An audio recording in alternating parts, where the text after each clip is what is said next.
ዓቐበት እንዳወጻኻ ኣብ ሂወትካ ዘጋጥመካ ፈተና ኣሎ። ህፃን ቆልዓ ምርኣይ ቅዱስ ኣማኑኤል እዩ። ክሽነ ምርኣይ ሓዳር ናብራ እኽለማይ እዩ። ቅብኣ ቅዱስ ምቕባእ ጸጋ እዩ። በስመ አብ በወልድ ወመንፈስ ቅዱስ አሐዱ አምላክ አሜን።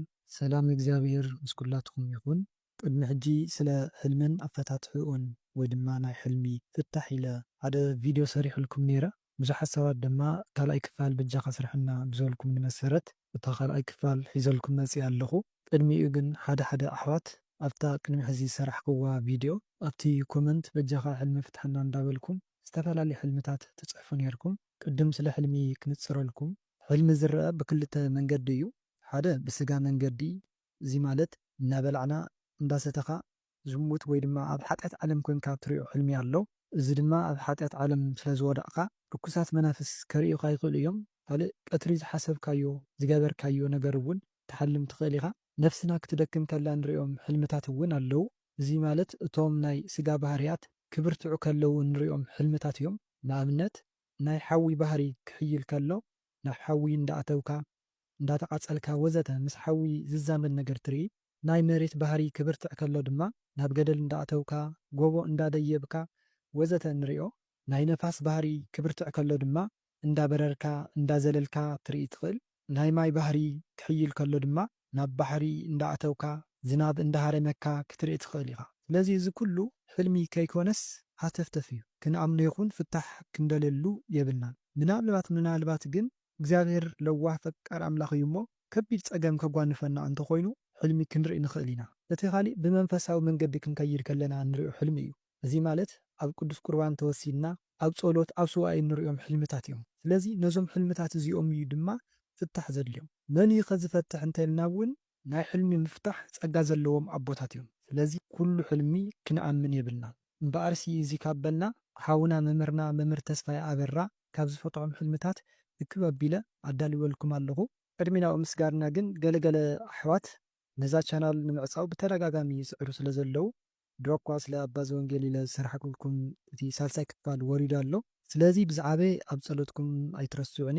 ካብኡ ብምቕፃል እውን ካልእቲ ቻናል ኣዳልዩ ኣለኹ። ሊንክ ኣብቲ ኮመንት ናይ መጀመርታ ፒን ገይረልኩም ኣለኹ። ኣብቲ ዲስክሪፕሽን እውን ኣሎ። ከምኡ ድማ ኣብ ሆም ኣቲኹም ክትረኽብዋ ትኽእሉ ኢኹም። ስለዚ ሳብስክራይብ ክትገብሩለይ ብትሕትና ይሓትት። ዓቐበት እንዳወፃኻ እንዳሓቆርካ ምርኣይ ኣብ ሂወትካ ዘጋጥመካ ፈተና ኣሎ። ንፅቡቕ ዝኾነ ፈተና ማለት እዩ። ስለዚ ብጾም ብጸሎት በርትዕ ነዚ ፈተና ትወፀ ኢኻ። ከምኡ እውን ኣብ ማእኸል እቲ ዓቐበት ወይ ድማ ጎቦ በፂሕካ ክደኽመካ ከሎ እንዳወደቕካ እንዳፈራሕኻ እዚ ዝርአየካ ድማ ከም እትሰናኸል ወይ ድማ ከም እትወድቕ እዩ። ምናልባት ብዝሙት ብዝተፈላለዩ ሓጥያት ክትወድቕ ከም እትኽእል እዩ ዝሕብረካ። ስለዚ ብጾም ብጸሎት ተወሲንካ ብደንቢ ክትብርታዕ ኣለካ። ህፃን ቆልዓ ምርኣይ ቅዱስ ኣማኑኤል እዩ። ካልእ ድማ መንፈስ ቅዱስ እዩ። ዝኾነ ሓደ ጽቡቕ ነገር ኣለካ እግዚኣብሔር ዝፈትዎ ትሕትና ክኸውን ይኽእል፣ ፍቕሪ ክኸውን ይኽእል፣ ዝተሰብረ ልቢ ክኸውን ይኽእል ወዘተ። መኪና እንዳዘወርካ ምርኣይ እቲ ኣውቲስታ በዓልካ እንተኾንካ ነፍስኻ እያ፣ እታ መኪና ድማ ብስጋ እያ ትምሰል። ንኣብነት መኪና እንዳሸፈርካ ከለኻ ክደኽመካ ከሎ ክትርኢ ትኽእል ኢኻ። እዚ ማለት ብነፍስኻ ወይ ድማ መንፈሳዊ ሂወትካ ትደክም ከለኻ ትሪኦ ሕልሚ እዩ።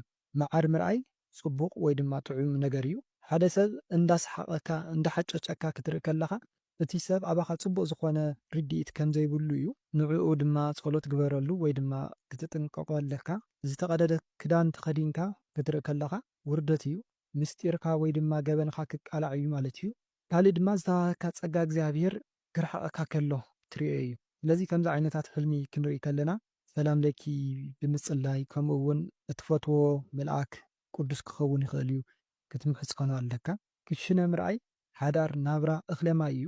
ጥንሲ ወይ ድማ ጽንሲ እትጭነቐሉ ነገር ሓሳብ ኣለካ። እቲ ጥንሲ እንዳወለደቶ ምርኣይ ድማ ካብቲ ሓሳብ ምንጋፍ እዩ። ነፋሪት ኣብ ርእስኻ እንዳዘወረትካ ምርኣይ ናይ ኣየር ኣጋንንት ወይ ድማ ሰላቢ ክኸውን ይኽእል። ቅብኣ ቅዱስ ምቕባእ ጸጋ እዩ። ናይ ነፋሪት ኣውቲስታ ኮይንካ ሰብ ጽዒንካ እንዳበረርካ ምኻድ ካብ እግዚኣብሔር ዝወሃበካ ሓላፍነት ከም ዘሎ እዩ። ቤተሰብ ምምራሕ ክኾን ይኽእል፣ ካሊእ ሓላፍነት ወዘተ። ነገር ግን ተፀዊዕኻ ወይ ድማ ፃውዒት ተገይርልካ ኣውሮፕላን ምስፋር ሞት ክኸውን ይኽእል። እዝኒ ቀይሕ ምርኣይ ናይ ሰብ ሓሳብ ንምቕባል ፀገም ኣለካ ማለት እዩ።